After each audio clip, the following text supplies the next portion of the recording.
এসব কি বলছেন? এই তুমি কি পাগল হয়ে গেছো? এখন এর মধ্যে তুমি ঢুকবে? মায়ের মাথা এখন একদম আগুন। তুমি এমন জাত দেবে না নিজের নাম ভুলে যাবে। দাঁড়াও এখানে চুপটি করে, শোনো কি হচ্ছে। মা, এসব তুমি কি বলছো বলো তো? এটা তোমার বাড়ি, তুমি এই বাড়ি ছেড়ে চলে গেলে কি হয়? মা আমি বলছিলাম খবরদার নিশি, আর এক পাও এগোবি না। যেখানে দাঁড়িয়ে আছিস সেখানে দাঁড়িয়ে থাক। আমার যদি কিছু বোঝাতে আসিস না, আমার চেয়ে খারাপ মানুষ আর কেউ হবে না। বউকে নিয়ে সুখে সংসার কর, বাপ ছেলে মিলে বউকে মাথায় তুলে রাখ।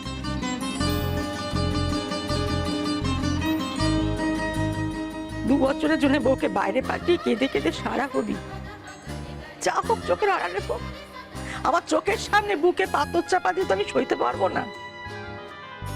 এখান থেকে চলে যাওয়াই আমার ভালো।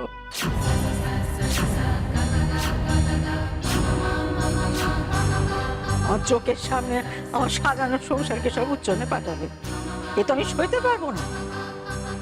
আমি তো যত অশান্তির কারণ না। আই বাস, মা কি সত্যি চলে যাবে নাকি এমনি নাটক হচ্ছে? মা চলে গেলে হেভি মজা হবে। তাহলে বদ্দি এখানে থেকে যাও। বাড়ির এত দায়িত্ব কে নেবে বলো? আমি বাবা নিতে পারবো না, বদ্দি নেবে। আমার হেভি আনন্দ হচ্ছে জানো তো। বাড়িটা কেমন জেলখানার মতো না, এটা করো না ওটা করো কাকুলি না। এভাবে বলতে নেই। এই সংসারটা মায়েরও, মা নিজেই সংসারটা গড়ে তুলেছেন। অনেক সাদে এই সংসারটা গড়ে তুলেছিলাম, কিন্তু আমি যে এই সংসারের অশান্তির বিষ বৃক্ষ, এটা তুমি জানিয়ে দিয়ে ভালো করলে ঘোষ মশাই। আমার কপাল, এই সব শুনতে হলো আমাকে। থাকো ঘোষ মশাই, থাকো, তোমার ছেলে ছেলে বউর সঙ্গে থাকো।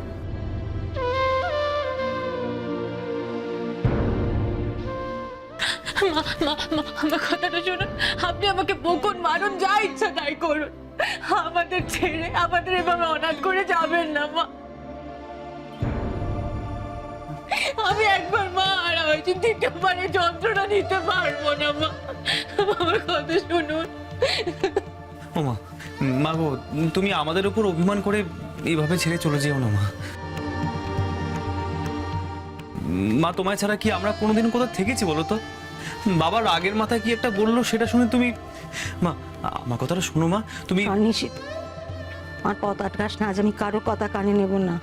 বিতার চেষ্টা করিস না নিশ্চিত।